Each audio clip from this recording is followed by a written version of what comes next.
বাঙালিদের বঙ্গাব্দ, ইংরেজদের খ্রিস্টাব্দ, তো বিষ্ণুপুরিয়া জাতিগোষ্ঠীদের মল্লাব্দ। এই মল্লাব্দ বিষ্ণুপুরিয়া জাতিগোষ্ঠীদের নিজস্ব পঞ্জিকা। এই পঞ্জিকা কিন্তু বাঙালি, উড়িয়া, অসমিয়া, বিহারীদের নয়।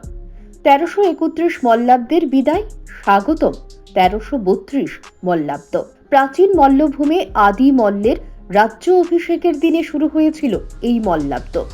তৎকালীন সময়ে গীতা পাঠের মধ্য দিয়ে শুরু হয়েছিল এই মল্লাব্দর যাত্রা। এরপর হয়েছিল ইন্দ্রধ্বজ উত্তোলন। সেদিন থেকেই গণনা শুরু মল্লাব্দের। এই ঐতিহ্য আজও বহন করে চলেছে বিষ্ণুপুরিয়া জাতিগোষ্ঠীর লোকেরা। এই ধারাবাহিকতা বজায় রাখতে গত 4 সেপ্টেম্বর 18 ভাদ্র ইন্দ্র দ্বাদশী তিথি অনুযায়ী দামছড়া নরেন্দ্রনগরে উত্তর ত্রিপুরায় অল ইন্ডিয়া বিষ্ণুপুরিয়া সারথী সংস্থার উদ্যোগে পালিত হল মল্লাব্দ সূচনার মহোৎসব।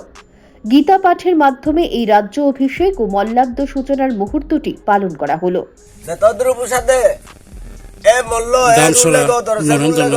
আমার বাঙাল ঢাললো মাথার দাম রুল গবলিয়ারটা এরুল লগর মাহিত্য আছে।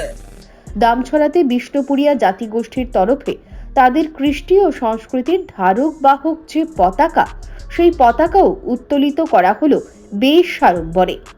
মহতি এই উদ্যোগে উপস্থিত ছিলেন অল ইন্ডিয়া বিষ্ণুপুরিয়া সারথী সংস্থার চিফ অ্যাডভাইজার বীরেন্দ্র সিংহ, সম্পাদক রাজবাবু সিংহ, উত্তর জেলার সভাপতি গোবিন্দ সিংহ সহ বিশিষ্ট ব্যক্তিবর্গরা। মণিপুর থেকে যদিও সংস্থার অ্যাডভাইজার কামিনী সিংহ আসতে পারেননি, তবে তিনি বিশেষভাবে বার্তা পাঠিয়ে এই উৎসবকে সফলভাবে আয়োজনের জন্য ধন্যবাদ জ্ঞাপন করলেন।